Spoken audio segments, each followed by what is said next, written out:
Hello and welcome to JHEP's lesson on Module 4, which is resources. This is going to be a very long video as we're going through all of these topics over here. So the main point of this topic, this unit, is just to inform us about the environment and what we can do to save it and how we're actually harming it. So this is quite interesting if you are into this kind of stuff. So what are we doing to the atmosphere? Naturally, we have 4 different compounds which absorb all this heat or the infrared radiation and mix it back to the earth to keep us all warm.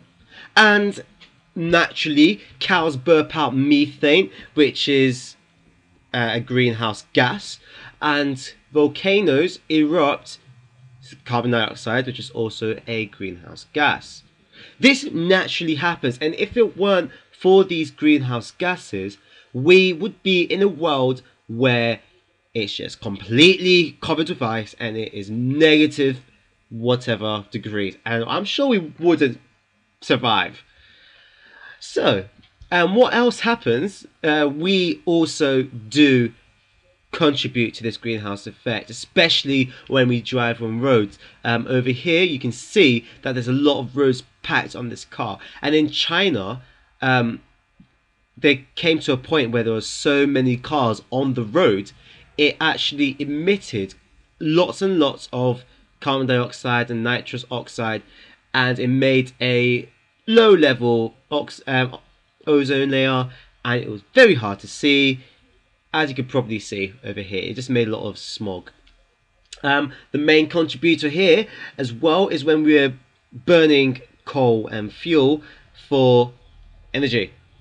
We have a lot of carbon dioxide which is emitted from here, and we would learn later on how we actually can capture the carbon which is being emitted and store it under porous rocks.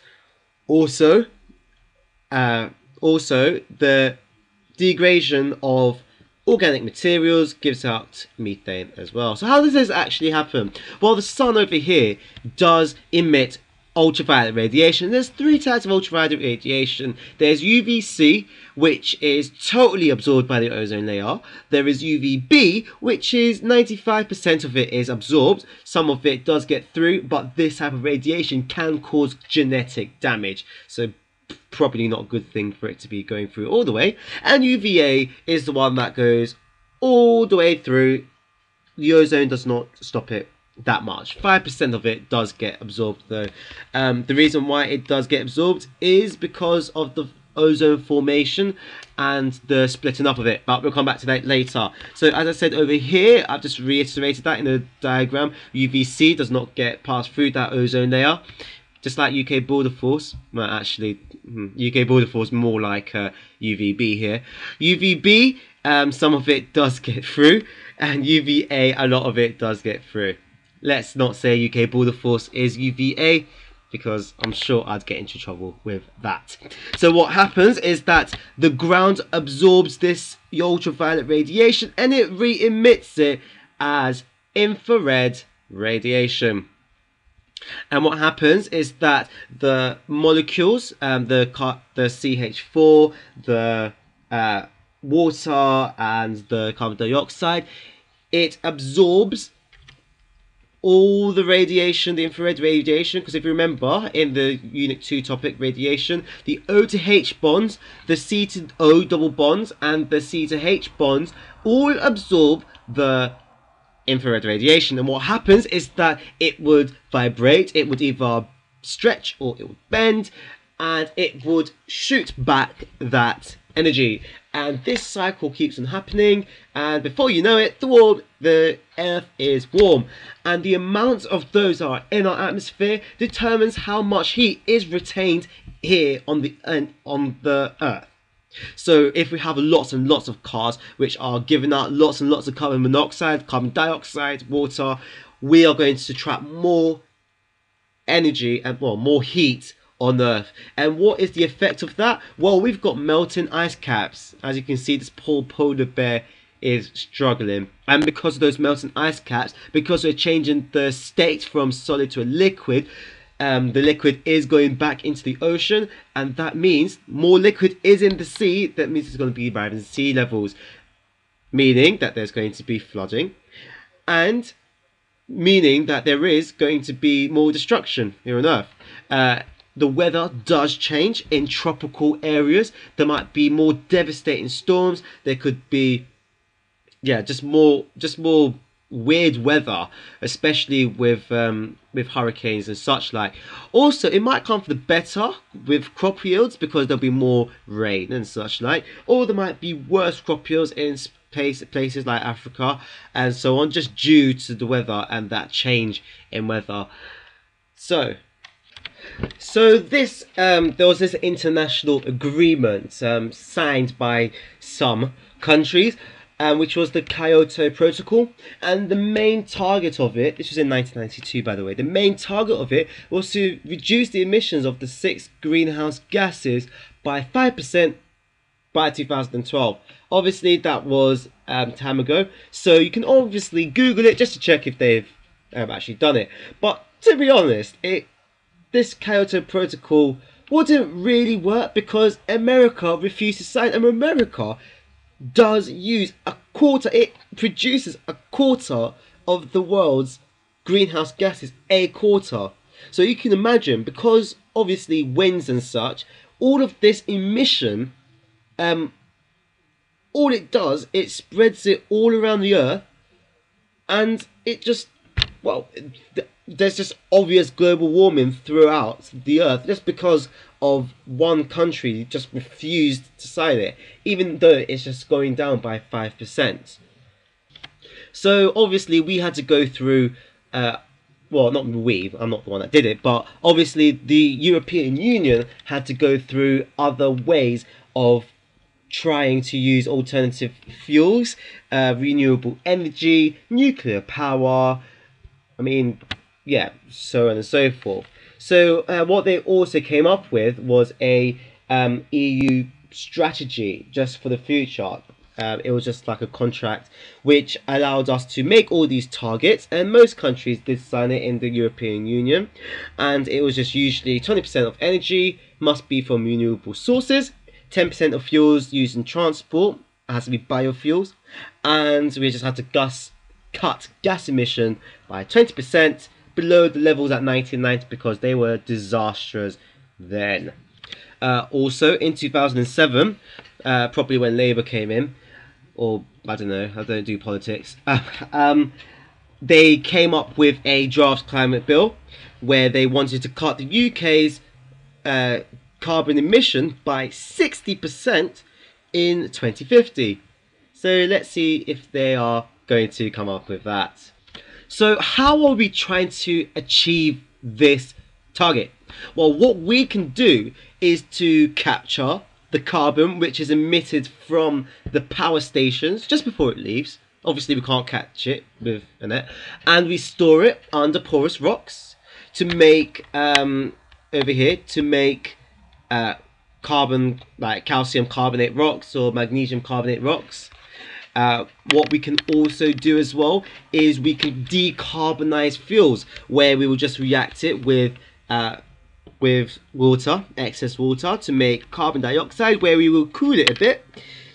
Sometimes we can cool it to make a liquid, and then we can store it into old mine fields or old gas fields, or we can cool it just a tiny bit so it's still a gaseous state, because this equation is still in a gaseous state, and we can react it with calcium oxide or magnesium oxide to make its relative carbon.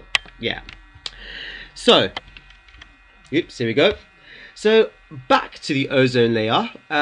We obviously were talking about the ozone layer and how it stops UVB and UVC. So how does that actually work? To form ozone, which is O3, we need two things. We need oxygen, the normal diatomic molecule, and we need the radiation, because if you think about it, this is a chain reaction. So we need UV radiation at around less than 240 nanometers. And if you remember, anything less than 240 nanometers is UVC. As you can see over here. There you go, is UVC. So even before it comes there, we are forming ozone with UVC. So that would make 2O, okay, because we're splitting it up. Through fission. So we make two separate oxygen molecules, and those oxygen molecules will react with oxygen to make the ozone plus some heat. And due to this, the stratosphere will be warmer. So how does it actually stop UVB? Because we talked about how it kind of stops UVC. We need to know how it does UVB as well. So what happens is that we've got the ozone plus the radiation. This radiation can be a bit broader.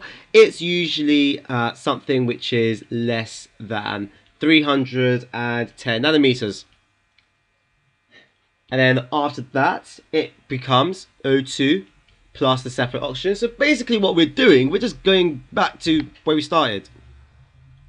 And then after that, what happens is that the oxygen just reacts with the single oxygen to make O3. It's literally that. And then heat is emitted, meaning the overall thing that has actually happened here is UV, B, or C has been converted to heat. That is all that is happening. Okay, this, you can basically say that the O3 is a catalyst because it is not used up in the reaction. You could basically say that. Look, here we go. Overall, the UV is converted to heat without any loss of ozone. So how does the ozone get depleted? Because obviously the removal rate of ozone is only 5%, where we have O3 plus another oxygen to make 2O2. And obviously this only happens, like 5% of it happens, so you don't have to worry about it. But the thing we do have to worry is this trichlorofluoromethane, CFCs. Okay, and what happens is that these CFCs will break under the ultraviolet radiation which it's exposed to, and it would usually break this bond over here, the C to Cl bond. And because of that, this Cl is now a radical. So we have a Cl radical, and then obviously we have the CFC radical. Okay, obviously this is under the initiation state, and you'll see when I finish what happens, why this is such a big problem. As you probably remember, the radicals are extremely reactive, so they would react with ozone, so the Cl radical plus the ozone, to make chlorate plus O2. The ClO radical plus O2. And then what happens? We've got this ClO. I mean, this should look familiar. If you think about it, this is just a chain reaction. And then that reacts with a separate piece of oxygen to make the chlorine radical back again plus O2. And obviously you can see here that the O3 has ultimately been changed into 2O2 over here, and that is definitely not a great thing, because obviously if we get rid of this ozone, UVB and UVC are going to come into this earth uninvited, cause genetic damage, kill us all. Okay, so overall we've got O3 plus O to make to O2. But luckily for us, we have got this protocol where a lot of people have signed, a lot of countries have signed up. We have come up with all of these targets because CFCs were used heavily in hairsprays and in refrigerators because of their way of not removing, well, of removing bacteria, or should I say preventing the growth of bacteria in refrigerators. Lots of countries have signed up for 0% productions of CFCs, but obviously some CFCs do need to be used in fire extinguishers because we haven't really thought of a alternative. We haven't even come up with an alternative because CFCs are really good. It's only really bad in the stratosphere, to be honest. So they all came up with all of this, and probably right now I would say around 200, let's say a number rounded to the nearest 100, which is 200 countries have signed up for this protocol. Obviously you can see here CFCs were replaced with HCFCs and HFCs, but unfortunately this HCFCs is 10,000 times more dangerous than CO2 in the atmosphere, so we need to kind of get rid of HCFCs as well. So going back to cars are internal combustion engines because we have the fuel and we've got the oxygen and we make the products. Obviously we do make carbon monoxide, which is dangerous to humans. It doesn't even smell like anything, and it has a high affinity to blood cells. That means it would attach to the blood cells in the place where oxygen should be attached to it. And the thing is, they attach to it really well. Think of it like a 8-year-old hugging a man, hugging their father who they haven't seen in 10 years. It is really, really strong, and the blood cell can't really do anything about it except from die. So obviously when it goes around the body, there is no oxygen on these blood cells, causing us to die. So the blood cells do die eventually. So it is very important. That's why we must have carbon monoxide detectors at our house. Nitrous oxides of nitrogen are also produced. This can produce low-level ozone and eventually acid rain, which is definitely not good because it does cause breathing difficulties for us. And unburnt hydrocarbons can give off stuff like benzene, stuff like buta-1,3-diene, and those unburnt hydrocarbons can be human carcinogens. When you do A2 chemistry, you'd be learning about benzene, but you wouldn't actually be using benzene because we think that it can cause cancer. And because of this, all of these unburnt hydrocarbons will make a low-level ozone, which does cause breathing difficulties, especially people with asthma.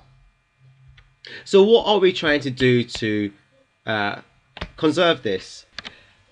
Catalytic converters are an amazing piece of apparatus which does kind of get rid of all these things that we were talking about on the last slide. And it has this honeycomb mesh filling in the middle, which does allow for absorption, and it does allow for a rearrangement of these atoms to make less harmful ones. So there are two types of catalytic converters which have been fitted in cars since 1992, but people do take them out to improve performance.